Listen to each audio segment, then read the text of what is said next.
Magandang umaga mga bata. Magandang umaga rin po. Tumayo muna ang lahat at tayo magdadasal. In the name of the Father, the Son, and the Holy Spirit. Amen. Bago kayo umupo, tingnan mo lang ang inyong paligid kung may kalat at kung meron man, pulutin at itapon sa tamang basurahan. Okay, maaari na kayo umupo. Mag-check muna ang mga attendance. Rika, Present po.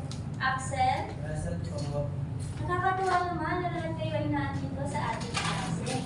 So bago tayo magsimula sa ating bagong aralin, meron tayong mga kailangang sundin o mga sumusunod dito sa ating classroom. Ano po? Sige nga, basahin nga po natin ang sabay-sabay. Makinig. Kung ng maayos. Itaas ang kamay kung may sasabihin.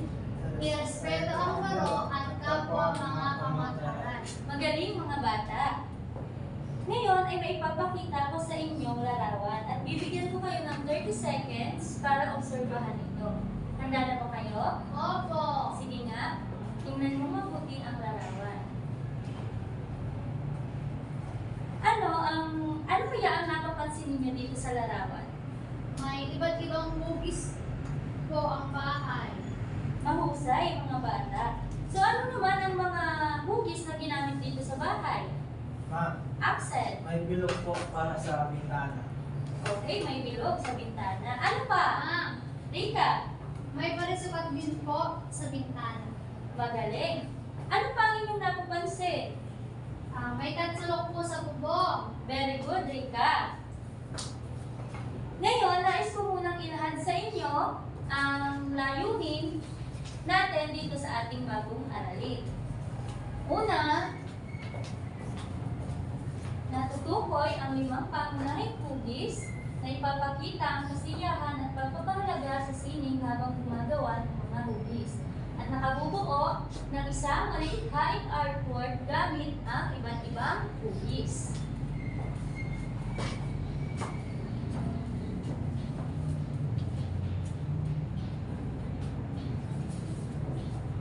Ngayon naman ay bibigyan ko kayo ng mga shapes card.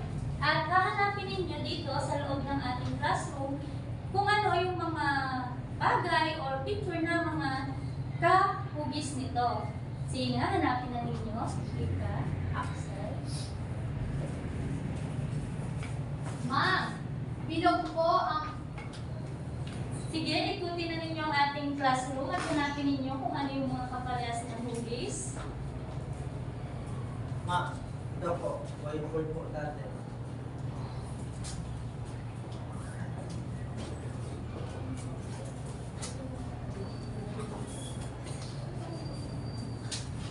Ma'am, may wall clock po. Ay, very good! Nakakuha si Rika ng wall clock. Hugis? Hugis bilog po. Ma'am, ito po. Sa mga libro po. Very good, Axel. Ma'am, yung tatsulok po ay kahugis po ng ruler. Magaling, Rika. Ma'am, ito po. Ito po ay kahugis ng sabon. At Very ito good. po square ay ito pong tiles. Mukhang alam niyo na agad ang mga hugis. Ngayon naman, meron ako dito iba't ibang hugis at itatapat niyo lamang ito sa kaparehong hugis.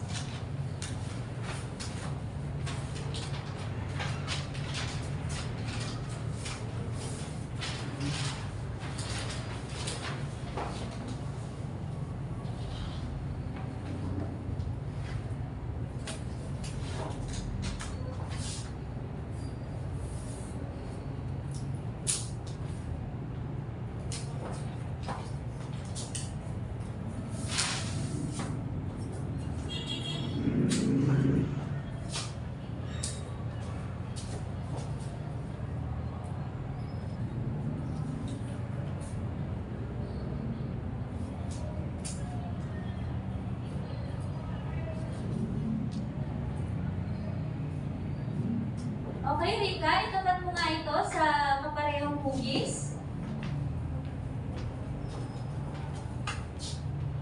Very good. Ikaw naman, Axel.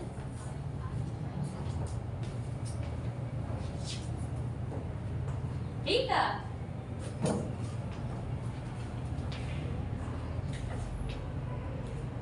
Ikaw naman, Axel.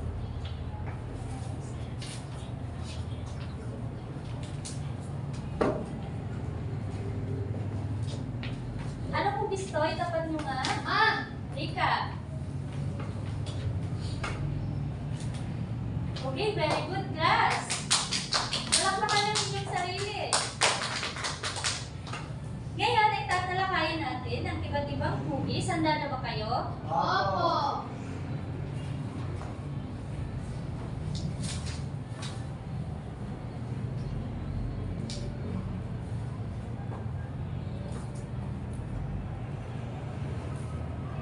Ano-ano nga ba ang limang pangunahing hugis? May idea ba kayo kung anong limang pangunahing hugis? Wala po.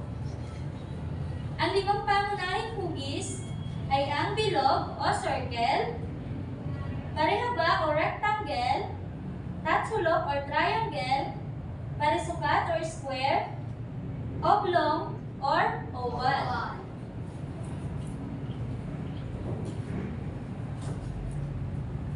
Ang una ay ang bilog or circle. Ang bilog ay hugis na paikot, walang kanto, lahat ng bahagi ay pare-pareho. Ito ay Bilog. very good. Pangalawa, ang parehaba or rectangle. Ang rectangle naman ay may 4 na gilid at 4 na kanto. 2 mahaba, 2 maikli.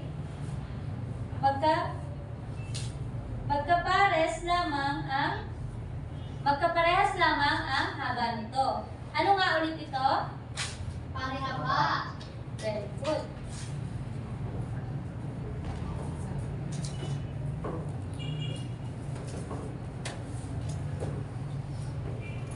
Ang pangatlo ay ang Tatsulok. tatsulok.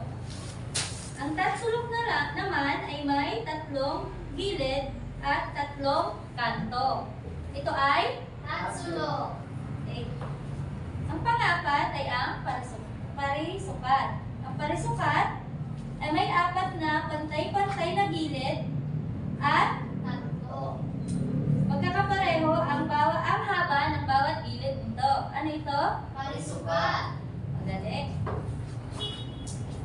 At ang panghuli ay ang Oval. or oblong. Ang oblong naman ay parang pahabang bilog. Hindi ito perfectong bilog dahil mas mahaba ito sa isang direksyon. Ano ito? Oblong. Tama.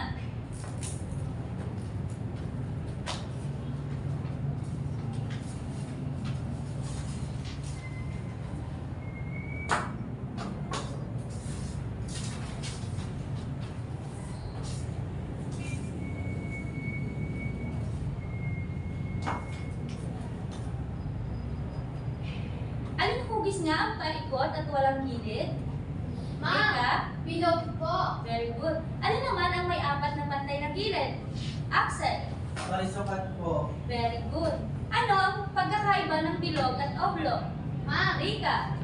mas mahaba po ang oblong. Ang bilog po ay pantay lang. Very good. Ano naman ang may 3 sulok? Axel? Tatlo po, ma'am. Mahusay mga bata. Ngayon ay may gagawin tayong activity.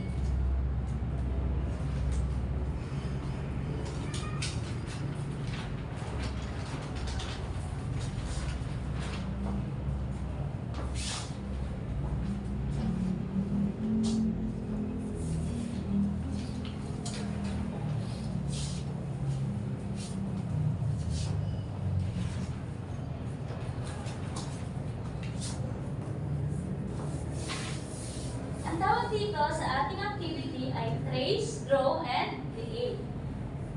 Magbibigay ako sa inyo ng worksheet at ang gagawin ninyo ninyo ay dahan-dahang sundan ang mga dotted lines. Huwag lalagpas para maging malinis ang tracing ninyo. Rika, Axel.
Tapos na po, Ma'am, ma'am. tapos na po.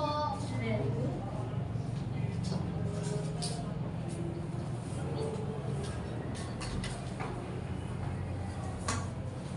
Ngayon naman, kayo ay gagawa ng sariling hugis gamit ang inyong lapis, gumuhit ng bilog, parisukat, parihabat, at sulok at oblong.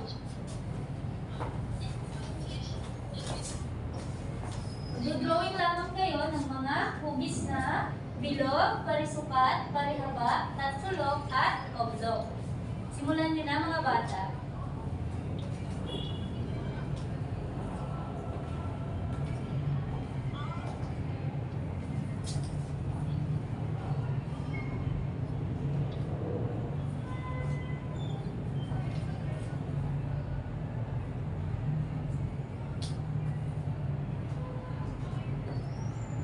Bilog, parisukat, parihaba, tatsulok, at oblong. Tapos na ba? Opo. Ibasa nyo lang yung mga ginawa. Ang gagaling nyo namang mag-drawing. At ngayon, para sa ating pangatlong gawain, gamit ang mga hugis na ito, guguhit kayo ng isang larawan. Pwedeng bahay, robot, isda, tao, o kahit anong gusto nyo. Pero dapat, puro shapes lang yung gagamitin ninyo. Naiintindihan ba mga bata? Opo. Meron lang kayong 3 minutes para tapusin ang inyong gagawa ng activity.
Ang ganda naman ng drawing ni Axel.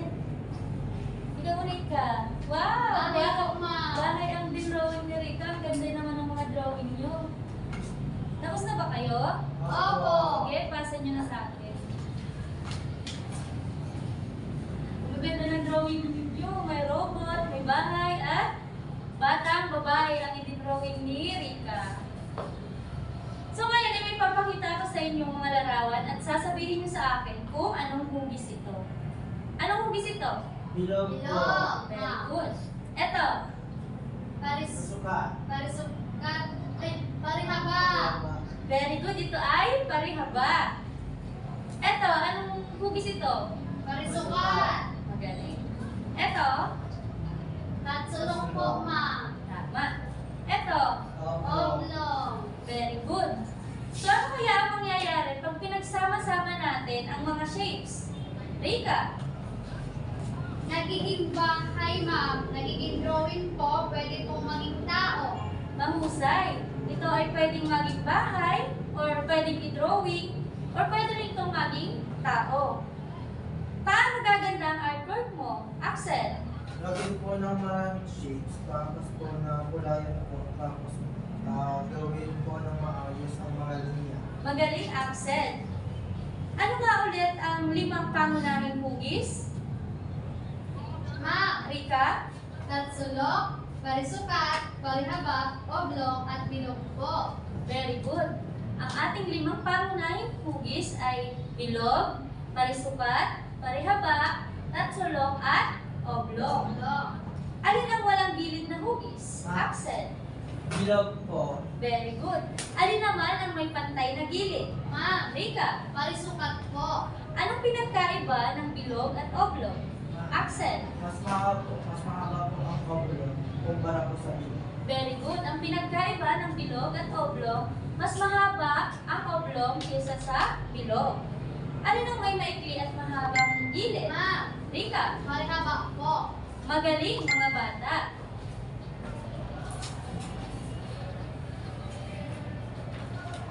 Ngayon naman ay may gagawin kayong activity. Ang pamagat nito ay iguhit mo. Sabi sa panuto, magguhit kayo ng hanggang 3 larawan gamit lamang ang 5 pangunahing hugis. Tingnan ang mga halimbawa. Bibigyan ko lamang kayo ng 5 minuto para gawin ang ating activity. Simulan na mga bata.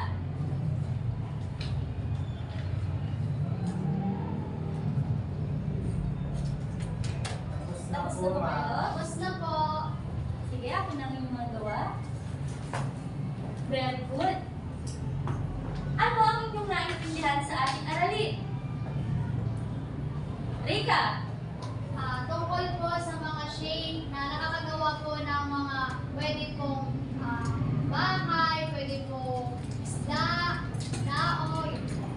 very good. Ikaw, Axel, ano ang natutunan mo ngayon sa ating aralin? Nakakagawa po ng mga struktura po. Ang mga shapes na kagaya po ng square, oblong, at sulok, ganun po. Very good. At para naman sa inyong takdang aralin, kunin muna ang inyong notebook at isulat ito. Ang inyong takdang aralin, sa inyong tahanan, maghanap ng 3 bagay at tukuyin ang hugis nito. Gumuhit ng maliit na larawan sa inyong notebook. Naintindihan ba mga bata ang inyong takdang aralin? Opo!